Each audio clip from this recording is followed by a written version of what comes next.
जय हिंद प्यारे बच्चों। तो चलिए आगे बढ़ाते हैं हमारे अध्याय को। और यहाँ पर बेटा आज के इस लेक्चर में हम एक बहुत इंपॉर्टेंट टॉपिक डिस्कस करेंगे।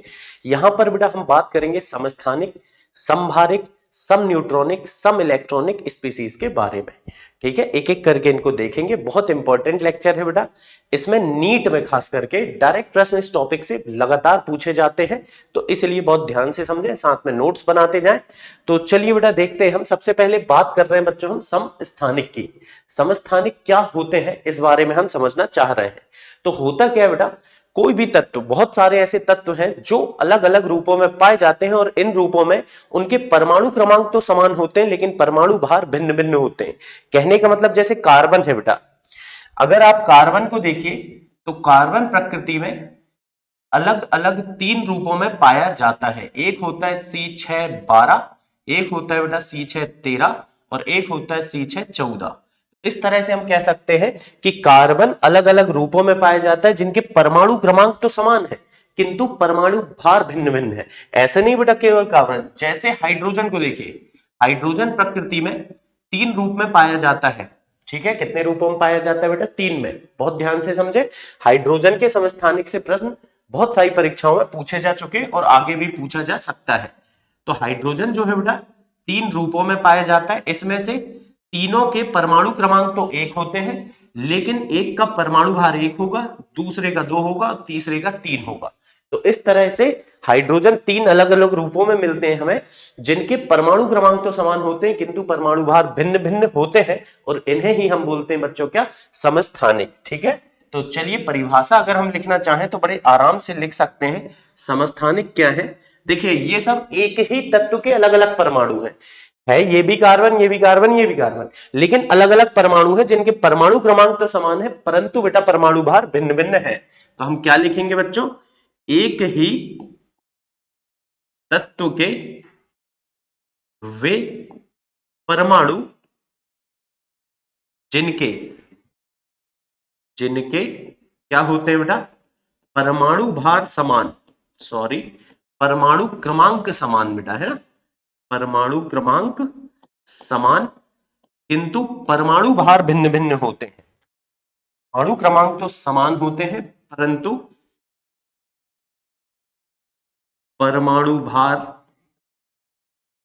कैसे होते हैं बेटा? अलग अलग होते हैं, है ना? भिन्न होते हैं। क्या कहलाते हैं बच्चों? समस्थानिक कहलाते हैं। ठीक है, समस्थानिक कहलाते हैं।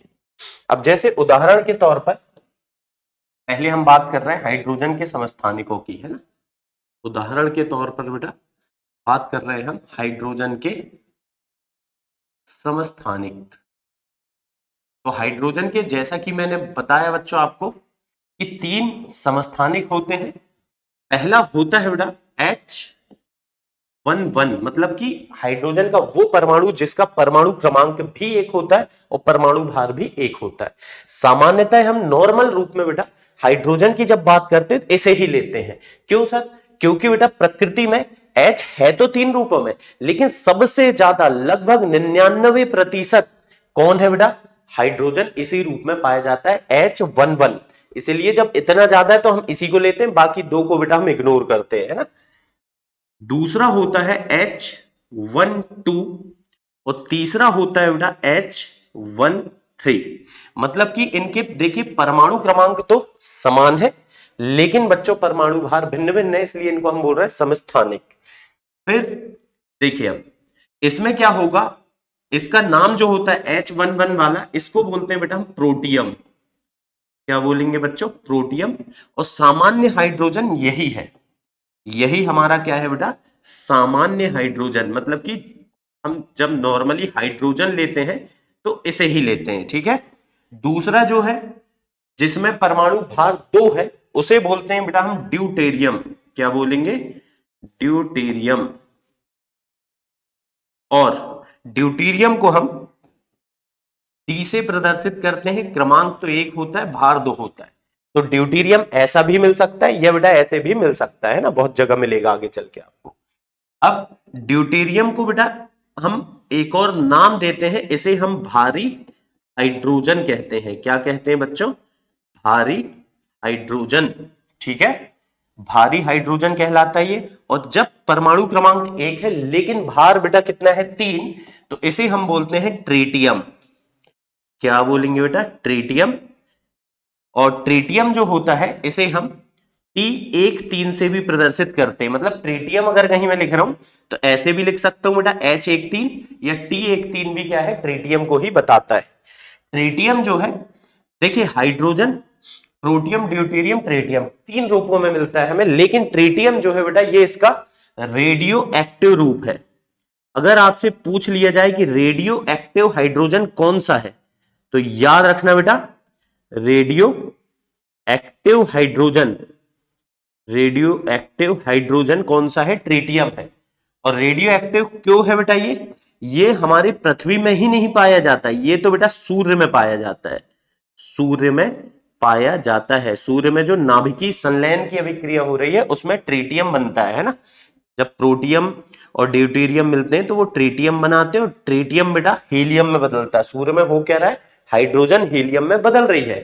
हाइड्रोजन के अलग अलग रूप मिलके हीलियम बना रहे हैं, हो यही रहा है, और उसको हम बोलते हैं नाभिकीय संलयन। और उसी से इतनी ज्यादा ऊर्जा मिल रही है जो हमारे पृथ्वी तक भी आ रही है। तो सूर्य में पाया जाता है बेटा रेडियो एक्टिव हाइड्रोजन है। ये पृथ्वी में नहीं पाया जाता। अगर पृथ्वी में पाया जाता ना तो ये बहुत हानिकारक हो जाता है। रेडियो एक्टिव पदार्थ हमारे लिए बहुत हानिकारक है। मतलब इनमें से क्या बेटा? हानिकारक अल्फा बीटा गामा तरंगे उत्सर्जित होती, जिससे अलग अलग बड़ी खतरनाक बीमारियां, कैंसर जैसी बीमारियां इनसे हो सकती हैं। ठीक है, तो अब इनमें हम कुछ और चीज देखते हैं बेटा। हम इनमें निकालना चाह रहे हैं इलेक्ट्रॉन की संख्या, तीनों में निकालते हैं, और प्रोटॉन की संख्या, और साथ ही साथ बच्चों न्यूट्रॉन की संख्या। एक एक करके हम देखते हैं कैसे हम इलेक्ट्रॉन, प्रोटॉन, न्यूट्रॉन की संख्या निकाल सकते हैं। तो सबसे पहले हम प्रोटियम की बात करें तो प्रोटियम में देखो बेटा परमाणु क्रमांक 1 है। परमाणु क्रमांक जितना होता है उतने ही इलेक्ट्रॉन और उतने ही प्रोटॉन होते हैं। ये बात मैंने पिछले लेक्चर में समझा रखा हूं। अगर आपने नहीं देखा बेटा पहले उसको देखिए, ताकि आगे की सारी चीजें आपको प्रॉपर बन सके। तो इलेक्ट्रॉन की संख्या कितनी है? 1, क्योंकि परमाणु क्रमांक है 1। अब जितने इलेक्ट्रॉन है बेटा उतने ही होंगे प्रोटॉन। और न्यूट्रॉन निकालना था, हम क्या करते थे? परमाणु भार से परमाणु क्रमांक को घटा देते थे। तो 1 से 1 माइनस करोगे बेटा कितना आएगा? 0। तो प्रोटियम में 1 इलेक्ट्रॉन होता है, 1 प्रोटॉन होता है, न्यूट्रॉन 0 होते हैं। जबकि वहीं ड्यूटेरियम में बेटा 1 प्रोटॉन और 1 इलेक्ट्रॉन तो होगा, लेकिन न्यूट्रॉन कैसे निकालेंगे? 2 में से 1 को माइनस करेंगे तो न्यूट्रॉन आएगा कितना बेटा? 1। इसी प्रकार से यहां पर इलेक्ट्रॉन और प्रोटॉन एक एक होंगे क्योंकि परमाणु क्रमांक 1 है, लेकिन बच्चों न्यूट्रॉन की संख्या 2 होगी। न्यूट्रॉन की संख्या अलग है, जबकि बेटा इलेक्ट्रॉन और प्रोटॉन की संख्या देख सकते हो बराबर है। मतलब हमें एक और बात यहां से पता चलती है कि समस्थानिकों में क्या होता है बच्चों? इलेक्ट्रॉन तथा प्रोटॉन की संख्याएं समान होती हैं। समस्थानिकों में इलेक्ट्रॉन तथा प्रोटॉन की संख्याएं कैसी होती हैं बेटा? समान होती हैं, परंतु न्यूट्रॉन की संख्या भिन्न होती है ना। न्यूट्रॉन की संख्या भिन्न होती है। तो ये एक अच्छी बात है जो अपने को ध्यान रखना है। अब बच्चों अगर इलेक्ट्रॉन की संख्या समान है तो बड़े आराम से हम बोल सकते हैं कि इनकी रासायनिक गुणधर्म भी समान होंगे। होता क्या है? रासायनिक गुणधर्म इलेक्ट्रॉन की संख्या पर निर्भर करते हैं, और खास करके मैं बोलूं बाह्य कोश के इलेक्ट्रॉन की संख्या पर। तो क्योंकि बेटा इनमें इलेक्ट्रॉन बराबर बराबर है, इसलिए इनके रासायनिक गुणधर्म कैसे होंगे? समान होंगे, है ना। तो ध्यान रखना बेटा समस्थानिकों के इनके रासायनिक गुणधर्म समान होते हैं। और बेटा भौतिक गुणधर्म कैसे होंगे? भौतिक गुणधर्म भिन्न होते हैं। ठीक है, भौतिक गुण भिन्न होते हैं। भौतिक गुण भिन्न क्यों है? क्योंकि भौतिक गुण निर्भर करते हैं द्रव्यमान पर, और बेटा द्रव्यमान तो अलग अलग है, भार अलग अलग है, इसीलिए भौतिक गुण भिन्न होते हैं। ठीक है, तो कुछ ये बहुत अच्छी अच्छी बातें मैंने आपको बताया बेटा। एक और बहुत अच्छी बात सुनिए, जब हमारा सामान्य हाइड्रोजन यानी कि बच्चों प्रोटियम ऑक्सीजन से मिलता है तो ये जल बनाता है, जिसका सूत्र होता है H2O, जिसे हम सामान्यतः जल कहते हैं बेटा। और जब ड्यूटेरियम, देखिए ये क्या, प्रोटियम जो है ना, ये सामान्यतः प्रकृति में हमारे आसपास 99% हाइड्रोजन इसी रूप में, और कुछ बची कुची बेटा लगभग 1% हाइड्रोजन ड्यूटेरियम के रूप में। और ट्रिटियम तो हमारे आसपास है ही नहीं बेटा, ये तो सूर्य में बस पाया जाता है। और सूर्य में भी ऐसा नहीं कि ये स्थायी है, ये बेटा वहां बनते रहता है, बिगड़ते रहता है, बनते रहता है, बिगड़ते रहता है ना। कैसे, वो आगे चल के आप फिजिक्स में समझोगे, है ना। फिर बेटा इसका अगर जल बनता है, ये ऑक्सीजन से मिलता है, तो इसका फॉर्मूला बनता है D2O। क्या बनेगा बच्चों, अगर हाइड्रोजन बनाएगा, प्रोटियम बनाएगा तो H2O, ड्यूटेरियम बनाएगा तो D2O। और इसे हम बोलते हैं बेटा भारी जल। ड्यूटेरियम से जो जल बनता है उसे क्या बोलेंगे बच्चों, भारी जल, क्योंकि इसमें जो हाइड्रोजन उपयोग में लाई जा रही है वो है भारी हाइड्रोजन। तो भारी हाइड्रोजन से जो जल बनेगा, यानी ड्यूटेरियम से जो जल बनेगा बेटा, इसे हम बोलेंगे भारी जल। और इसका उपयोग हम बैटरी के पानी के रूप में करते हैं। बैटरी में जो पानी डाला जाता है बेटा, समय समय पे उसका पानी बदलना पड़ता है हमको, मतलब उसमें पानी डालना पड़ता है, वो यही होता है भारी जल। और भी इसका कई जगह उपयोग होता है, जो आगे धीरे धीरे जैसे जैसे आप केमिस्ट्री पढ़ोगे तो आपको पता चलेगा। तो बेटा आज से आपको भारी जल क्या होता है ये पता होना चाहिए। फिर ऐसा नहीं कि हाइड्रोजन के ही समस्थानिक है, और भी होते हैं बेटा, बहुत सारे समस्थानिक होते हैं। तो उदाहरण में हम कुछ एक तो डिस्कस कर ही लेते हैं। उदाहरण नंबर दूसरा जो है वो है, जैसे मैंने बताया, कार्बन। कार्बन बेटा 3 रूप में पाया जाता है, C612, C613 और बेटा C614। इन 3 रूपों में कार्बन प्रकृति में पाया जाता है। अब जो 12 वाला है, ये सबसे अधिक मात्रा में, लगभग बेटा 99.5% पाया जाता है। लगभग बता रहा हूं बेटा 99.5, अब 99.4 या 6 भी होगा तो एक ही बात है ना। और ये लगभग 0.3%, और बेटा लगभग ये पाया जाता है 0.2%। ठीक है, तो कार्बन बेटा 12, 13, 14 3 रूपों में पाया जा रहा है। 3 द्रव्यमान वाले कार्बन है हमारे पास, लेकिन ये इतना ज्यादा है, देखिए 99.5 इतना ज्यादा है बेटा बाकी दोनों से, कि हमें इन दोनों को यहां नगण्य मान लेना चाहिए। नगण्य मतलब जिसको हमें मानने की जरूरत ही नहीं, नाम मात्र का है, चुटकी भर है बेटा, चिन्नू सा बिल्कुल। ये इतना कम है इसकी प्रतिशतता कि इसको हम माने ही ना। और हमसे आज से कोई भी बोलेगा कार्बन का द्रव्यमान बताइए, मोलर द्रव्यमान या बेटा परमाणु भार, तो हम बताएंगे 12।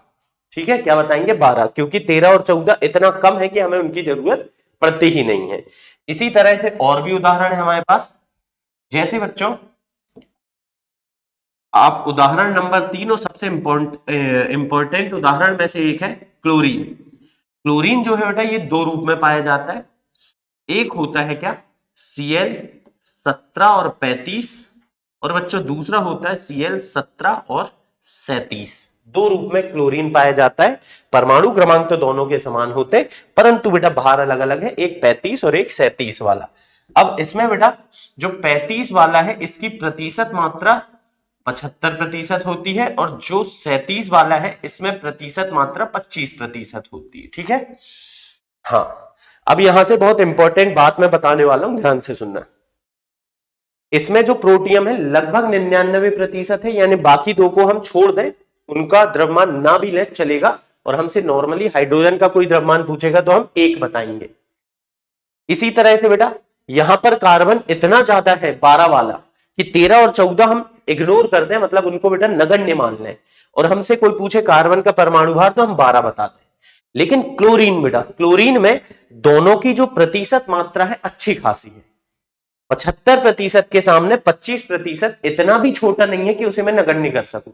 तो ऐसे में अगर किसी बालक ने मुझसे पूछा कि सर बताइए क्लोरीन का परमाणु भार कितना है, तो बेटा मैं 35 बोलूं कि 37 बोलूं। तो ऐसे में बेटा ना मैं 35, अगर मैं 35 बोल दे रहा हूं तो मैं इस 25% के साथ ना इंसाफी कर रहा हूं, और अगर 37 बोल रहा हूं तो बेटा ज्यादा वाले के साथ ना इंसाफी। तो ऐसे में जब दोनों की प्रतिशत मात्रा अच्छी खासी होगी, तो बेटा हम ना तो 35 बोलेंगे और ना ही 37 बोलेंगे। फिर हम ऐसी स्थिति में निकालेंगे औसत परमाणु द्रव्यमान। और बहुत इंपॉर्टेंट टर्म है बेटा, यहां से भी प्रश्न पूछे जा सकते हैं। यहां पर मैंने क्या बोला बेटा, जब किसी तत्व के समस्थानिक अच्छी खासी प्रतिशत मात्रा में होते हैं तो हम किसी को नगण्य नहीं कर सकते, और ऐसी स्थिति में हम किसी एक का परमाणु भार ना लेकर के हम उनका औसत परमाणु भार लेते हैं। तो चलिए बच्चों, हेडिंग डाल देता हूं मैं आपके लिए, क्या? औसत परमाणु भार। तो औसत परमाणु भार मतलब बेटा परमाणु भार का क्या निकालेंगे आज अपन? औसत। कैसे निकालेंगे ये अलग बात है, लेकिन पहले तो आपको मैं ये समझाना चाह रहा हूं बार बार कि इसकी जरूरत क्यों पड़ी। आप ये ध्यान से समझिए कि 37 और 35 दोनों अच्छी खासी मात्रा में, तो ऐसे में बेटा ना मैं इसको छोड़ सकता और ना इसको छोड़ सकता, और इसीलिए मुझे यहां पर औसत निकालना पड़ेगा। एक और बात, अब आवर्त सारणी को देखिए, जितने भी परमाणु भार दशमलव में दिए बेटा, वो सब एक्चुअल में परमाणु भार नहीं है। मतलब बेटा वो तो क्या है, सारे के सारे औसत परमाणु भार। याद रखना बच्चों, मैं क्या बोल रहा हूं, जितने भी दशमलव में परमाणु भार है। क्यों सर दशमलव में परमाणु भार क्यों नहीं हो सकता किसी तत्व का? देख बेटा, परमाणु भार की परिभाषा क्या बोले अपन ने? न्यूट्रॉन की संख्या धन प्रोटॉन की संख्या। क्या कभी आधा न्यूट्रॉन या दशमलव में न्यूट्रॉन हो सकता है बेटा? नहीं। न्यूट्रॉन या तो 1 होगा, 2 होगा, 3 होगा, 4 होगा, कभी 1.5 न्यूट्रॉन थोड़ी होगा। ऐसे ही बेटा प्रोटॉन भी कभी दशमलव में नहीं हो सकता, या तो ये 1 होगा, 2 होगा, 3 होगा, मतलब पूर्णांक होगा, कोई बेटा आधा अधूरा अंक ये नहीं होगा। तो क्योंकि न्यूट्रॉन पूर्णांक है, प्रोटॉन पूर्णांक है, तो उनको जोड़ने में जो आना चाहिए वो भी पूर्णांक आना चाहिए, और ऐसी स्थिति में बच्चों परमाणु भार हमेशा पूर्णांक होना चाहिए। फिर ये दशमलव में आ कैसे गया? जैसे आप अगर आवर्त सारणी को देखे होगे तो क्लोरीन का परमाणु भार उसमें लिखा है कितना? 35.5। अब बेटा ये दशमलव कहां से आ गया? अगर 35.5 है तो इससे तो इलेक्ट्रॉन 17 होंगे बेटा, क्योंकि परमाणु क्रमांक 17 है। प्रोटॉन भी 17 होंगे, लेकिन न्यूट्रॉन कितने आएंगे बेटा? 18.5 न्यूट्रॉन, मतलब 18.5 न्यूट्रॉन आएंगे। देखिए इस बात को समझिए आप, केवल ये नहीं कि हम सूत्र याद करके काम चला लेंगे, हमें पता भी होना चाहिए चीजें हो क्यों रही। जैसे क्लोरीन बेटा ऐसा मिलेगा आपको 17 और 35.5। अगर इसमें मुझसे कोई बोले कि इलेक्ट्रॉन बताइए, मैं बता दूंगा 17 है। प्रोटॉन बताइए 17 है। न्यूट्रॉन कैसे निकालते हैं बेटा? इन दोनों को घटाओ, घटा के देख लो बेटा 18.5 आ रहा होगा। ये न्यूट्रॉन 18.5 हो सकते हैं क्या? 0.5 मतलब आधा, मतलब आधा न्यूट्रॉन कभी होगा क्या? 18 पूरे पूरे सेगे सेगे न्यूट्रॉन, और बेटा एक आधा न्यूट्रॉन कभी नहीं हो सकता। क्योंकि न्यूट्रॉन आधा नहीं हो सकता, इसीलिए न्यूट्रॉन की संख्या ये नहीं है, मतलब ये वास्तविक परमाणु द्रव्यमान नहीं है बेटा। ये ऐसी स्थिति में जब दशमलव में दिया है तो हम समझ जाएंगे कि सर ये तो औसत परमाणु भार है। ठीक है, तो आपको ध्यान रखना है बेटा, औसत परमाणु भार का उपयोग हम कब करेंगे? जब परमाणु भार दशमलव में है, तो हम समझ जाएंगे कि ये औसत परमाणु भार है। ठीक है, तो चलिए अब मुद्दे की बात पे आते हैं। अब औसत परमाणु भार कैसे निकालेंगे? तो इसके लिए बच्चों एक आसान सा सूत्र मैं आपको बता रहा हूं, ये सूत्र याद कर लेंगे, जिससे कोई भी सवाल आए इससे रिलेटेड हमसे बन जाएगा। औसत परमाणु भार निकालना है बेटा, बराबर हम क्या बोलेंगे? पहले समस्थानिक का भार, पहले समस्थानिक का भार, भार मतलब बेटा परमाणु भार, गुणित उसकी प्रतिशत मात्रा। ठीक है, पहले समस्थानिक का परमाणु भार गुणित उसकी प्रतिशत मात्रा, धन, धन क्या करेंगे बेटा? दूसरे समस्थानिक का, दूसरे समस्थानिक का परमाणु भार गुणित उसकी प्रतिशत मात्रा। ठीक है बच्चों, पहले समस्थानिक का परमाणु भार गुणित उसकी प्रतिशत मात्रा बटे दूसरे समस्थानिक का परमाणु भार गुणित उसकी प्रतिशत मात्रा, और बेटा बटे में हम क्या ले आएंगे? 100। क्यों 100 क्यों ला रहे हैं सर? क्योंकि प्रतिशत का योग तो हमेशा 100 ही आएगा बेटा। ठीक है, चाहे कितना भी 35 और 75, मान लो एक है 25% और एक है 75, तो योग तो 100 ही आएगा, तो बटे 100। अब बेटा लिखने में देखो सूत्र याद रखना बड़ा आसान है, पहले का भार गुणित उसका प्रतिशत, धन दूसरे का भार गुणित उसका प्रतिशत। लेकिन बेटा ये लिखने में मजा नहीं आ रहा है ना, बड़ा सा दिख रहा है अजीब सा, तो हम क्यों ना इसको थोड़ा सिस्टमैटिक ऐसा लिखें कि सर देखने सुनने में आसान सा तो लगे। अब पता चल रहा है, सूत्र तो याद है लेकिन बेटा लिखने में ही मजा नहीं आ रहा है। तो हम इसको ऐसे लिख सकते हैं, देखो परमाणु भार को हम m से प्रदर्शित करते हैं। औसत है बेटा, औसत को अंग्रेजी में एवरेज बोलते हैं, तो ऐसा लिख देते हैं एम एवरेज, मतलब औसत परमाणु भार, ठीक है ना, बराबर पहले समस्थानिक का परमाणु भार मैं m1 बोल दे रहा हूं बेटा, और उसका प्रतिशत मात्रा, प्रतिशत मात्रा को हम n1 बोल दे रहे हैं, ठीक है, प्रतिशत मात्रा को n1 बोल दे रहे हैं, धन m2 n2, कितना होगा बेटा m2 n2, ठीक है ना, m2 n2, m2 क्या है बेटा, दूसरे समस्थानिक का प्रतिशत, सॉरी परमाणु भार, और बेटा n2 क्या है, दूसरे समस्थानिक की प्रतिशत मात्रा बटे 100।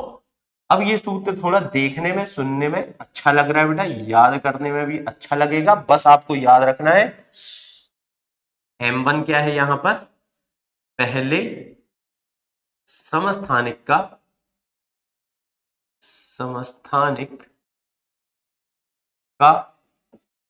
परमाणु भार, n1 क्या है बेटा, पहले समस्थानिक की प्रतिशत मात्रा, फिर बच्चों m2 क्या है, दूसरे समस्थानिक का परमाणु भार, और बच्चों n2 क्या है, दूसरे समस्थानिक की प्रतिशत मात्रा, ठीक है। चलिए अब इसको, सूत्र को तो याद कर लेंगे अपन, लेकिन बेटा ज्यादा मजा आएगा अगर मैं आपको थोड़ा सा उदाहरण से समझाऊं। जैसे मैं यहां निकाल रहा हूं क्लोरीन का औसत परमाणु द्रव्यमान, एक निकाल के तो देखते हैं बेटा, है ना, औसत परमाणु द्रव्यमान या भार लिख सकते हो बेटा, बात एक ही होगी ना। तो औसत परमाणु द्रव्यमान क्लोरीन का निकालना है बच्चों, अपने को निकाल लेते हैं। तो औसत परमाणु द्रव्यमान m एवरेज बराबर, हमने क्या सूत्र याद किया, पहले का द्रव्यमान गुणित उसकी प्रतिशत मात्रा धन दूसरे का द्रव्यमान गुणित उसकी प्रतिशत मात्रा बटा 100, ठीक है बेटा। अब इसमें हमें पता होना चाहिए कि क्लोरीन किस किस रूप में पाया जाता है। पहले का द्रव्यमान कितना है बच्चों, 35, और दूसरे का 37। 35 वाले की प्रतिशत मात्रा है 75, 37 वाले की प्रतिशत मात्रा है 25। तो चलिए सूत्र में मान रखते हैं अपन, देखते हैं बेटा, m1 पहले का द्रव्यमान था 35, उसकी प्रतिशत मात्रा थी 75, दूसरे का था 37, उसकी प्रतिशत मात्रा थी बेटा 25 बटे 100। अब इसको हल कर लेते हैं अपन, गुणा करके बेटा, हल करना तो आपको आता होगा। यहां पर क्या करेंगे, 75 का 5 बार गुणा करेंगे बेटा, तो 500 में से कितना घटाना पड़ेगा, 125, 375 बचेगा, 375, 37 बच गए है ना। फिर 75 का 3 बार करेंगे तो 37 बच गए, 75 का 3 बार करेंगे तो कितना आएगा बेटा, 225 आएगा, 2 6 2। देखो थोड़ा सा जोड़ना घटाना तो बच्चों करना ही पड़ता है ना, आप सोचो कि यार इतनी थोड़ी मेहनत तो करनी चाहिए, है ना। फिर चलिए देखते हैं 25 का 7 बार करिए बेटा, 25 6 बार 150 होता है, 7 बार में 175 बच गए 17, 25 दिया 75 और 17 को जोड़ लो बच्चों, ये हो गया 2 और ये हो गया 9, 925, और बटे में कितना है बेटा 100। अब जोड़ते तो बनता है बच्चों अपन से, 5 और 5 10, बच गया 1, 4 और 1 5, और बेटा 6 और 9 15 की 5, हासलाई 1 और 3 बटे 100, और इसको हल करेंगे बेटा तो ये आ गया 35.5। अब क्योंकि परमाणु भार है AMU में मैं लिख सकता हूं, अगर इसी को मूलर द्रव्यमान बोल दूं तो फिर ग्राम में लिखना पड़ेगा, ठीक है बेटा। तो इस तरीके से हम औसत परमाणु द्रव्यमान बड़े आराम से निकाल सकते हैं। आई होप आपको समझ में आ गया होगा। तो चलिए इसी पर बेस्ड एक और प्रश्न है मेरे पास, इसको भी अपन हल करके देखते हैं। क्या कह रहा है बेटा कि जो बोरॉन है, बोरॉन प्रकृति में 2 रूप में पाया जाता है। कौन कौन से रूप, B10 तथा B11। क्या बोल रहे हैं बेटा, B10 के रूप में और B11 के रूप में, ठीक है। अब इसमें बोरॉन का परमाणु द्रव्यमान कितना है बेटा, 10.8 AMU। अब बेटा दशमलव में है तो ये क्या बता रहा है, अब भी तो बोला मैंने कि दशमलव में अगर परमाणु द्रव्यमान है तो समझ जाओ बच्चों ये क्या है, औसत परमाणु द्रव्यमान, औसत परमाणु द्रव्यमान। ठीक है, तो बच्चों मतलब हमें इसका औसत परमाणु द्रव्यमान दिया है, एम एवरेज दिया है, कितना दिया है बेटा 10.8 AMU। ठीक है, अब बोल रहा है कि बोरोन में B10 तथा B11 का प्रतिशत संगठन बताइए। बता देंगे बेटा, बहुत आसान है। B10 तथा B11 का प्रतिशत संगठन, तो मान लिए बेटा हमने B10 जो है, B10 जो है वो उसका प्रतिशत संगठन है X प्रतिशत। कितना है बच्चों, X प्रतिशत। तो दूसरा वाला कितना होगा, जो B11 है ये होगा बेटा 100 माइनस X। क्यों, क्योंकि बच्चों ये हमें पता है दोनों का मिला के 100 होना चाहिए तब तो प्रतिशत है। अगर इन दोनों का मिला के 100 आ रहा है तो अगर ये x है तो ये 100 माइनस एक्स होगा। अब मौका भी है और दस्तूर भी, सूत्र मान रखो उत्तर आएगा बेटा। एम एवरेज का सूत्र हम पढ़ के क्या आए हैं, पहले का द्रव्यमान उसकी प्रतिशत मात्रा, दूसरे का द्रव्यमान उसकी प्रतिशत मात्रा बटे 100। ठीक है, अब बेटा देखो एम एवरेज कितना रख दूं मैं, ये दिया मुझे सर 10.8। फिर M1 मतलब पहले का द्रव्यमान कितना है, B10 है बेटा, मतलब 10 गुणित इसकी प्रतिशत मात्रा x धन दूसरे का द्रव्यमान देखिए 11 गुणित इसकी प्रतिशत मात्रा कितनी होगी 100 माइनस एक्स, और बटे में कितना जाएगा बेटा 100। ठीक है, अब देखते हैं हम इसको गुणा में इधर लाएंगे तो ये हो जाएगा 1080 बराबर 10x प्लस 1100 माइनस 11x। तो बेटा क्या होगा, ये 1080 यही रहने दो, ये 1100 यहां माइनस में ले आओ बेटा, बराबर 10x माइनस 11x। तो ये हो जाएगा माइनस का 20, 1100 में से 1080 गए तो 20, और ये हो जाएगा बेटा माइनस का x, माइनस से माइनस कैंसिल। हम यहां बोल देंगे x कितना आ गया है बच्चों 20, और जैसे ही x 20 आया है मतलब हम बोल देंगे कि जो B10 है सर वो 20% है, और बेटा B11 जो है वो 80% है। अब देखिए इसमें उत्तर भी अपन चेक कर सकते हैं, हालांकि कैसे, देखिए ये 10 है ये 11 है, जो औसत है वो किसके थोड़ा करीब है, 10.8 किसके करीब है, 10 के या 11 के। तो बेटा बड़े आराम से हम बोल सकते हैं सर ये तो 11 के करीब लग रहा है, क्योंकि ये 11 के करीब है इसीलिए 11 की प्रतिशतता अधिक होनी चाहिए, और क्योंकि 10 से थोड़ा दूर है तो इसलिए उसकी प्रतिशतता कम होनी चाहिए। अगर बेटा दोनों 50-50 होते, एक B10 और B11 दोनों बेटा 50-50% होते तो फिर ये होता 10.5, 11 और 10 का एवरेज कितना आता 10.5 अगर दोनों बराबर होते तो, लेकिन फिलहाल बराबर नहीं है, एक है 20%, दूसरा बेटा क्या 80%। चलिए फिर आगे बढ़ते हैं, समस्थानिक क्या होता है इस बात को हमने बहुत अच्छे से समझ लिया और बहुत डिटेल में भी बात कर ली बेटा। अब देखते हैं अगले शब्द की बात जिसको बोलते हैं क्या, समहारिक। जो समभारिक है बेटा इसे अंग्रेजी में बोला जाता है आइसोबार्स, आइसोबार्स। तो समभारिक क्या है, समस्थानिक का उल्टा। क्या बोला बेटा मैंने, समस्थानिक का उल्टा ही समभारिक कहलाता है। मतलब बेटा समस्थानिक में क्या था, परमाणु क्रमांक समान था, परमाणु भार अलग अलग था। तो समभारिक में नाम से ही समझ में आ रहा है, समभारिक भार समान क्रमांक अलग अलग। तो क्या लिखेंगे बेटा, अलग अलग, अच्छा क्योंकि क्रमांक अलग अलग है इसलिए ये बेटा अलग अलग तत्वों के यानी भिन्न तत्वों के, या तो अलग अलग लिखो ये बेटा ऐसे भी लिख सकते हो, भिन्न तत्वों के, भिन्न तत्वों के वे परमाणु, वे परमाणु जिनके क्या होंगे बच्चों, परमाणु भार समान, परमाणु भार समान होते हैं किंतु परमाणु क्रमांक भिन्न होते हैं, परमाणु क्रमांक भिन्न होते हैं, क्या कहलाते हैं बच्चों, समस्थानिक कहलाते हैं। सॉरी समभारिक कहलाते हैं बेटा। समान भार मतलब समभारिक, और बेटा क्रमांक समान तो समस्थानिक। समभारिक कहलाते, ठीक है। चलिए बेटा, अब इनके उदाहरण देख लेते हैं अपन। तो यहां पर उदाहरण के तौर पर हम ले सकते हैं ऐसे अलग अलग तत्व जिनके परमाणु क्रमांक तो समान नहीं है परंतु परमाणु भार समान है। जैसे बेटा मैं ले रहा हूं यहां पर आर्गन, अपन लेते हैं आर्गन का परमाणु क्रमांक 18 होता है, परमाणु भार होता है बेटा 40। फिर लेते हैं पोटेशियम, परमाणु क्रमांक 19 होता है और बेटा परमाणु भार 40। नहीं नहीं नहीं नहीं सर, हमने तो याद किया पोटेशियम का 39। हाँ बेटा किया, वो भी सही है।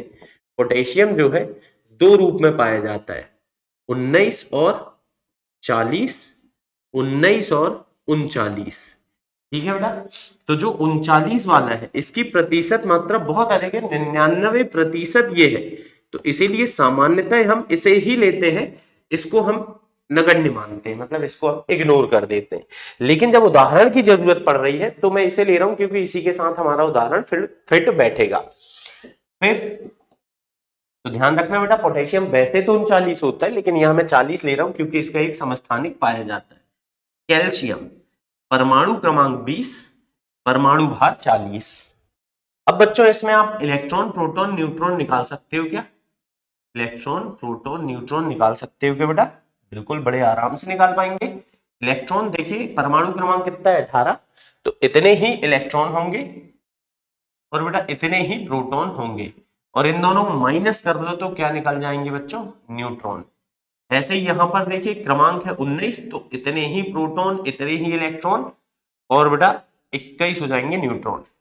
यहां पर 20 20 20, तो क्या शिक्षा प्राप्त हो रही बेटा कि इनमें इलेक्ट्रॉन प्रोटॉन न्यूट्रॉन सब कुछ भिन्न भिन्न है। तो हम बड़े आराम से लिख सकते हैं कि समभारिक में, समभारिकों में इलेक्ट्रॉन प्रोटॉन न्यूट्रॉन की संख्याएं भिन्न होती हैं, संख्याएं भिन्न होती है। अब बेटा इनकी संख्याएं भिन्न है, इसका क्या मतलब निकल के आता है कि इनकी रासायनिक और भौतिक गुण सब कुछ भिन्न होंगे, जिसके कारण इनके भौतिक तथा रासायनिक गुण, भौतिक तथा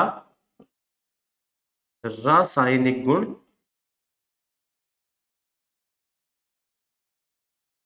भी भिन्न होते हैं। और होना ही था बेटा रासायनिक गुण भिन्न। क्यों होना था सर? क्योंकि देख बेटा, तत्व ही अलग अलग है। समस्थानिक में क्या था? तत्व तो एक सा था, इसमें तत्व ही अलग अलग है तो सारे गुण बेटा भिन्न भिन्न होंगे, है ना, कोई दिक्कत वाली बात नहीं है। फिर समभारिकों को समझ लेने के बाद अगला टॉपिक हम समझते हैं बेटा, जिसमें हम बात करेंगे किसकी?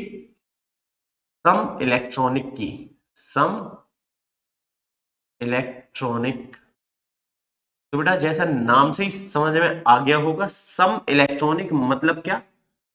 जिसमें सर इलेक्ट्रॉन की संख्या समान हो।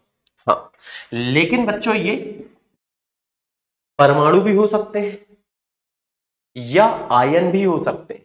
तो क्योंकि ये परमाणु या आयन कुछ भी हो सकते हैं, इसीलिए मैं स्पीसीज लिखूंगा। जब हम स्पीसीज लिखते हैं ना बेटा, मतलब अणु परमाणु आयन कुछ भी हो सकता है ना, तो हम लिखेंगे बच्चों क्या? वे स्पीसीज जिनमें क्या समान होता है बेटा? इलेक्ट्रॉन की संख्याएं समान होती हैं। इलेक्ट्रॉन की संख्याएं समान होती हैं,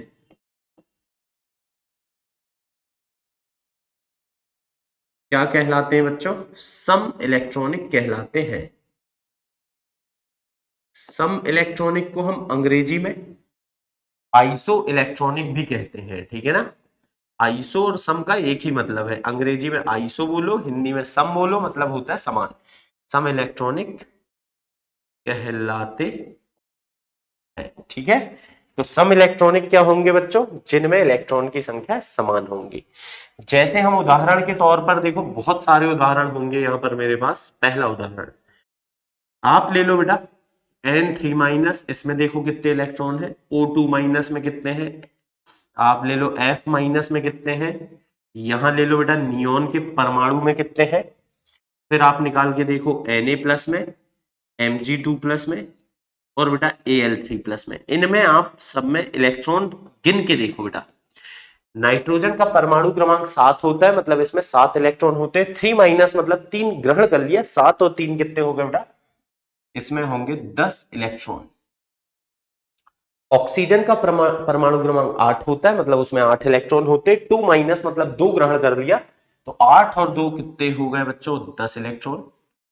एफ में होते हैं 9, 9 और 1 ग्रहण कर लिया बेटा, तो 10 इलेक्ट्रॉन। यहां पर नियोन का बेटा परमाणु क्रमांक ही 10 होता है, तो 10 इलेक्ट्रॉन होंगे। सोडियम का बेटा परमाणु क्रमांक 11, धन लगा है, धन मतलब एक दे दिया, तो 11 में से एक दे दिया तो 10। इसी प्रकार Mg में कितने हैं? 12, 12 में से 2 चले गए बेटा, तो 10। एल्यूमिनियम में परमाणु क्रमांक 13, मतलब 13 इलेक्ट्रॉन, 3 प्लस मतलब 3 चले गए, तो 10। तो देखिए बेटा, ये सारे के सारे आइसो इलेक्ट्रॉनिक यानी कि सम इलेक्ट्रॉनिक है। उदाहरण नंबर 1। उदाहरण नंबर 2, आप गिनिए बेटा, NO3 माइनस में कितने इलेक्ट्रॉन है, और बेटा CO32 माइनस में कितने इलेक्ट्रॉन है। देखिए, हो सकता है शायद ये सम इलेक्ट्रॉनिक हो, मतलब बेटा इसमें इलेक्ट्रॉन की संख्या समान हो। एन में, एन का परमाणु क्रमांक बेटा 7 होता है, यानी कि इसमें 7 इलेक्ट्रॉन होते हैं धन। ओ का होता है बेटा 8, मतलब इसमें होते हैं 8 इलेक्ट्रॉन। अब एक ऑक्सीजन में 8 इलेक्ट्रॉन, तो बेटा यहां पर 3 ऑक्सीजन है, तो गुणित 3 करना पड़ेगा सर मुझे। और ये बताइए, ये जो ऊपर ऋण लगा है, माइनस जो लगा है, ये क्या बता रहा है? तो बेटा ये माइनस चीख चीख करके बताया कि इसने एक इलेक्ट्रॉन ग्रहण कर लिया है। ग्रहण मतलब जोड़ दो बेटा, एक इलेक्ट्रॉन और जोड़ दो, सॉरी, एक इलेक्ट्रॉन और जोड़ दो, तो कितना जाएगा? देखिए 7 और 1 8, और 8 ये 24, 24 और 8 32 इलेक्ट्रॉन होंगे बेटा, 32 इलेक्ट्रॉन। ठीक है, इसी तरह से कार्बन में बोलो बेटा कितने होंगे? कार्बन का परमाणु क्रमांक 6 होता है, इसलिए 6 इलेक्ट्रॉन होंगे। ऑक्सीजन का बच्चों 8 होता है, 3 ऑक्सीजन है तो गुणित 3। ये -2 क्या बता रहा है बेटा? ये 2 माइनस बता रहा है कि इसने 2 इलेक्ट्रॉन ग्रहण किया है। तो क्योंकि बच्चों इसने 2 इलेक्ट्रॉन ग्रहण किया, इसलिए जोड़ दो, 8 या 24 और 6 30 और 2 32 इलेक्ट्रॉन। तो देखिए, क्योंकि इनमें इलेक्ट्रॉन की संख्या समान है, अतः ये क्या होंगे बेटा? सम इलेक्ट्रॉनिक होंगे। एक आध उदाहरण और बताता हूं अच्छा सा। जैसे बच्चों PO4 3 माइनस है और SO4 2 माइनस है, इन दोनों में आप इलेक्ट्रॉन गिन के देखो बेटा, काउंट करो है। पी में, पी का परमाणु क्रमांक सर होता है 15, 15 इलेक्ट्रॉन होंगे इसमें धन। ऑक्सीजन का बेटा परमाणु क्रमांक 8 होता है, मतलब इसमें 8 इलेक्ट्रॉन होंगे, और 4 है तो गुणित 4। और ये 3 माइनस क्या बता रहा है बेटा हमें? तो ये 3 माइनस बता रहा है कि इसने 3 इलेक्ट्रॉन और ग्रहण किया है, तो 3 और जोड़ दे बेटा, तो ये आ जाएंगे कितने? 8 चौके 32 और 15 47 और 3 50। अब देखते हैं बेटा, अगर इसमें भी 50 इलेक्ट्रॉन आ गए तो ये आइसो इलेक्ट्रॉनिक हो जाएंगे, यानी कि सम इलेक्ट्रॉनिक। सल्फर का तो होता है सर 16, ऑक्सीजन का होगा 8 गुणित 4, और 2 माइनस मतलब बेटा इसने 2 इलेक्ट्रॉन और ग्रहण कर लिया, तो आप गिन लो बेटा, देखो 50 आ रहे हैं बराबर। तो क्योंकि इनमें इलेक्ट्रॉन बराबर है, अतः ये क्या है? आइसो इलेक्ट्रॉनिक, यानी कि बेटा सम इलेक्ट्रॉनिक। आई होप आपको समझ में आया होगा। नीट का तो बेटा ये बड़ा फेवरेट टॉपिक है, कईयों बार सवाल नीट में पूछे गए है ना। चलिए अब आगे देखते हैं हम, एक और टॉपिक है बेटा सम न्यूट्रॉनिक। तो नाम से ही पता चल रहा है बेटा सम न्यूट्रॉनिक, या इसे अंग्रेजी में हम बोलते हैं आइसोटोन, आइसोटोन्स। तो सम न्यूट्रॉनिक क्या होते हैं, इसके बारे में हम समझना चाह रहे हैं। तो देखिए बेटा, सम न्यूट्रॉनिक नाम से ही समझ में आ रहा है जिनमें न्यूट्रॉन की संख्या बराबर होगी। तो हम बोलेंगे बेटा वे परमाणु, वे परमाणु जिनमें क्या होता है बेटा? न्यूट्रॉन की संख्या बराबर होती है। न्यूट्रॉन की संख्या क्या होती है बच्चों, समान होती है या बराबर होती है, क्या कहलाते हैं, सम न्यूट्रॉनिक, यानी कि बेटा आइसोटोन्स कहलाते हैं। ठीक है, अब सबसे मेन चीज है उदाहरण। तो उदाहरण की अगर हम बात करें बेटा, तो उदाहरण पे हम ले रहे हैं यहां पर, जैसे नाइट्रोजन लिया बेटा मैंने 7 और 14 वाला, ठीक है, और बेटा ऑक्सीजन ले लिया मैंने 8 और 15 वाला।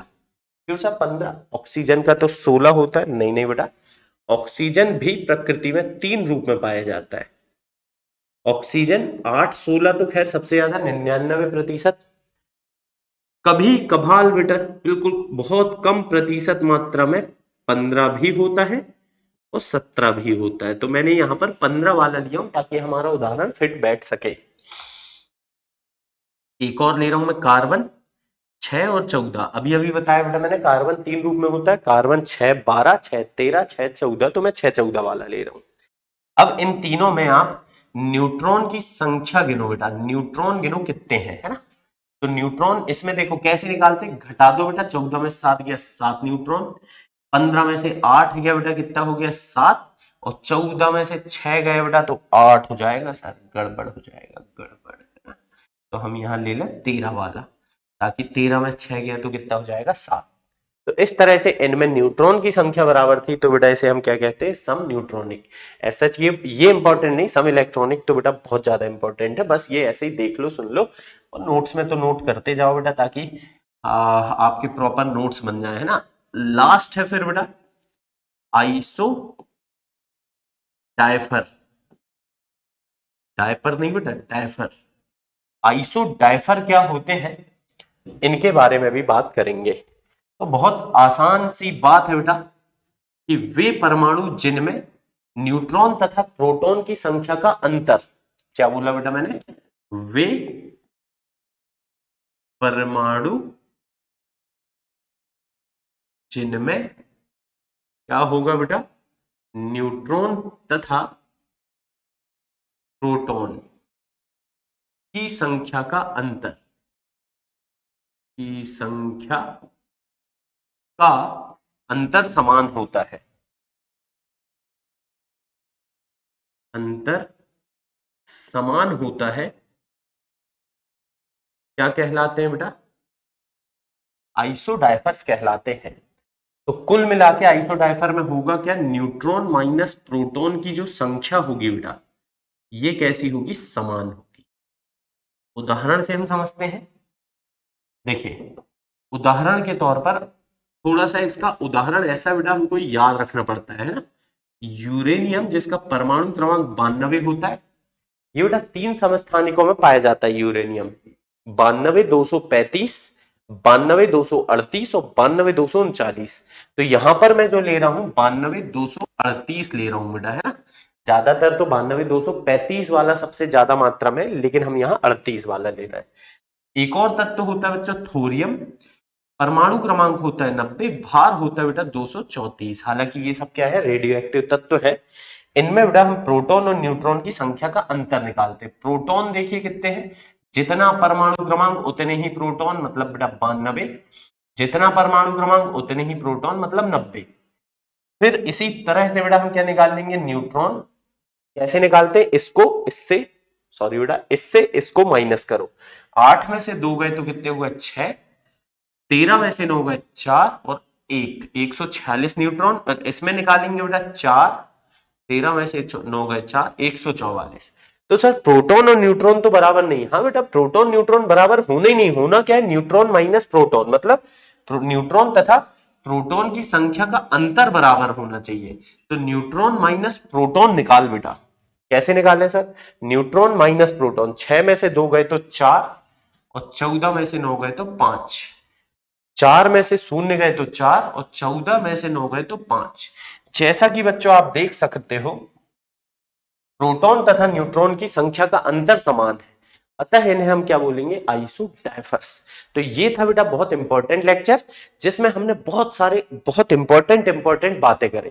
इनको आप बढ़िया से नोट कर लीजिए और थोड़ा याद रखें बेटा, उदाहरण वगैरह थोड़े से याद कर ले, और फिर आगे हम मिलेंगे अगले लेक्चर में। किसी बहुत इंपॉर्टेंट टॉपिक के साथ। चलिए तब तक के लिए bye bye, have a good day.